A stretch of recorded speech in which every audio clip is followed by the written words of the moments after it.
The three branches of government in the United States. There are three branches of government that look over the United States and follow the Constitution.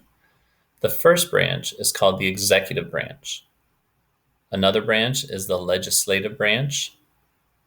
And the third branch is the judicial branch. The head of the executive branch is the president.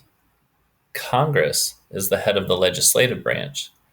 And all of the courts are the heads of the judicial branch.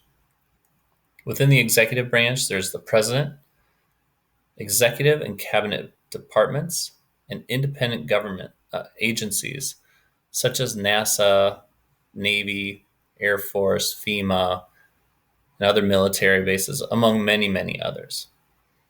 The responsibility of the executive branch is to enforce laws that are created and passed in Congress. Congress has two main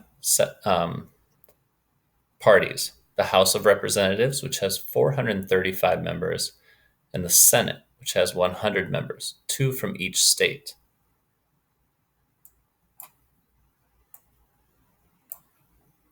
The responsibilities of Congress is to create laws.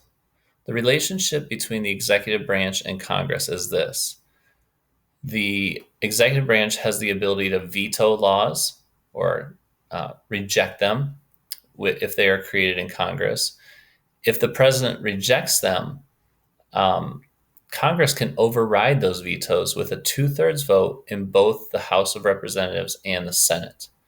They can also impeach the president for unlawful acts during the time of presidency. The judicial branch is run by the courts, federal courts, courts of appeal, and district courts. While Congress creates laws and the executive branch enforces laws, the responsibility of the judicial branch is to interpret laws. The relationship between Congress and the judicial branch is as follows.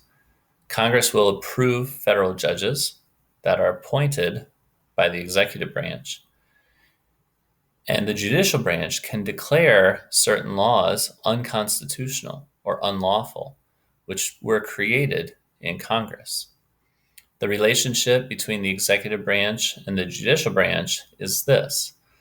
The president, the head of the executive branch, has the power to appoint judges and to pardon, which means to forgive or excuse acts that might be seen as unlawful. The courts or the judicial branch can declare presidential acts themselves unconstitutional. If this were the case, Congress would have the power to start the impeachment process.